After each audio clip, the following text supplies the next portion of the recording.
Hi. నేను రిపీటెడ్‌గా మీ అందరికీ చెప్పేది ఒకటే. ఫ్రీ టిప్స్ లేదా ఆన్‌లైన్‌లో అందరూ డిస్కషన్ చేస్తా ఉన్నారా? లేదా ఎవరో ఇన్‌ఫ్లుయెన్సర్స్ మీకేదో రికమెండ్ చేశారని చెప్పి ఫ్రీగా దొరికిందని ఒక ఆశతోనో లేదంటే ఒక టెండెన్సీతోని ఇన్వెస్ట్‌మెంట్ చేయడం కరెక్ట్ కాదు. ఇప్పుడు నేను కొన్ని వీడియోస్ ప్లే చేస్తాను లేదా చూపిస్తాను. ఆ వీడియోలో చాలామంది యూట్యూబర్స్ ఈ మిస్టన్ ఫుడ్స్‌ని గత 3, 4 నెలల్లో రికమెండ్ చేయడం జరిగింది.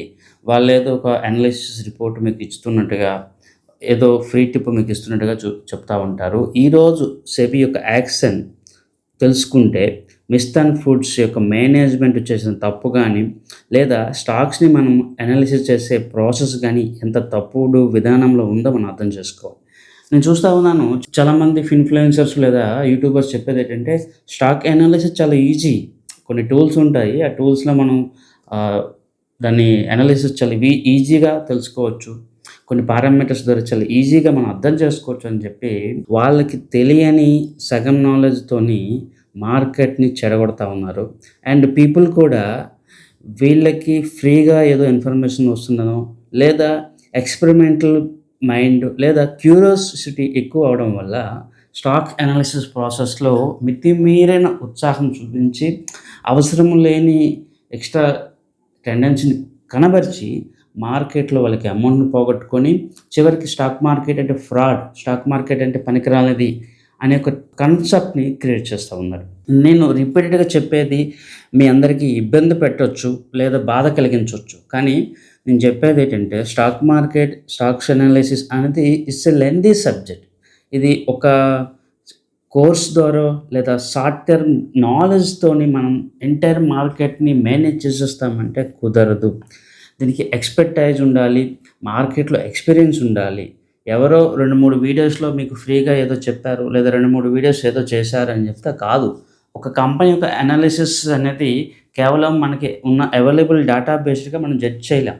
ఇప్పుడు మిస్టాన్ ఫుడ్స్ యొక్క కంపెనీ యొక్క మేనేజ్మెంట్ మీద ఈరోజు సెబీ అయితే యాక్షన్ తీసుకుంది. కానీ గతంలో ఆ కంపెనీ యొక్క ప్రాఫిట్, లాస్ స్టేట్మెంట్ చూస్తే చాలా బెటర్‌గా ఉంది. అండ్ కంపెనీ బాగా పెర్ఫార్మ్ ఇస్తా ఉంది. రీసెంట్‌గా 'రష్మిక' అనే యాక్టర్‌ని వాళ్ళు బ్రాండ్ అంబాసిడర్‌గా తీసుకున్నారు. ఇవన్నీ చూసి ఒక ఆర్డినరీ ఇన్వెస్టర్ ఈ కంపెనీ పాజిటివ్‌గా ఉంటుంది లేదా ఫ్యూచర్‌లో ఇంకా మల్టీ బ్యాగ్ రిటర్న్స్ ఇస్తుందన్న ఒక ఆశతో ఇన్వెస్ట్‌మెంట్ చేస్తారు. నేను ఎప్పుడూ చెప్తా ఉంటాను ఫండమెంటల్ అనాలిసిస్ లేదా టెక్నికల్ అనాలిసిస్ అనేది అన్ని వేళలా మనకు 100% అక్యురేట్ అనాలిసిస్ ఇవ్వదు. ఎందుకంటే మార్కెట్‌లో మనకు తెలియని పారామీటర్స్ దాని బ్యాక్‌గ్రౌండ్‌లో చాలా జరుగుతా ఉంటాయి. ఫినాన్షియల్ అనాలిసిస్‌లో మనం కేవలం ప్రాఫిట్ లాస్ చూస్తాం.